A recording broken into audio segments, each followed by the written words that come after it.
মই যদি ঈশ্বর হলুহেতেন,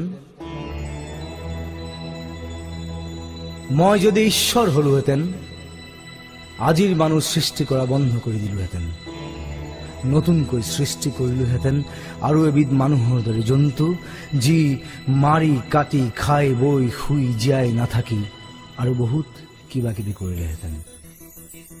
দিলুহেঁতেন এটা মস্তিষ্ক যাৰ কাম চিন্তা কৰা শুদ্ধভাৱে, যি মস্তিষ্কত দৌৰিব অনুভূতি, আবেগ, উচ্চাকাংক্ষা আৰু দূৰদৰ্শনৰ অনিৰ্বাণ অশ্বমেধ ঘোঁৰা, যি মস্তিষ্কত আস্ফালিত হ'ব পৰিৱৰ্তন, আৱৰ্তন আৰু নিয়ন্ত্ৰণৰ ন ন সূত্ৰ। দিলোহেঁতেন আৰু এজুৰি হাই পাৱাৰ চকু, যাৰ মাজেদি সকলো সঁচা বস্তু দৃশ্যমান।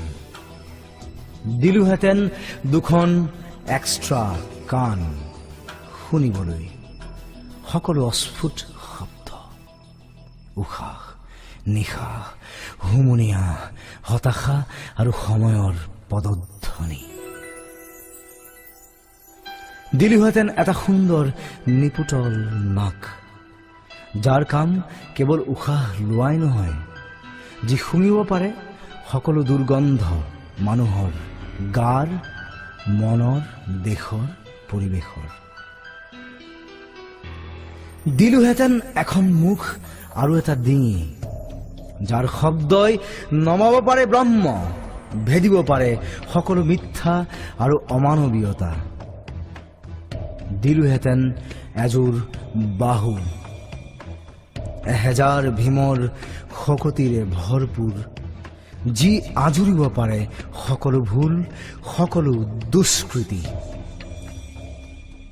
দিলোহেঁতেন এখনি বুকু, আকাশৰ দৰে উদাৰ, সাগৰৰ দৰে বিশাল, য'ত নাথাকে কপটতা, যিখন বুকুত আশ্ৰয় পাব হেজাৰ মানুহৰ দুখ, সুখ আৰু সপোনে।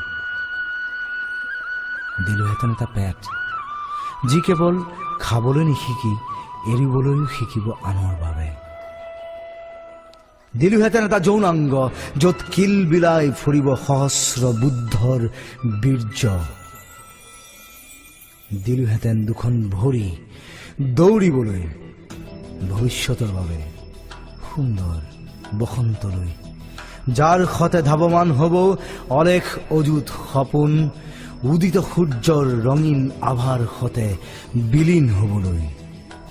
কিন্তু মই ঈশ্বৰ হ'ব নোৱাৰো, মোৰ সময় নাই, মই সীমাবদ্ধ নিজৰ মাজত, জীৱনৰ দীনতাৰ মাজত। মোক বেয়া নাপাবা।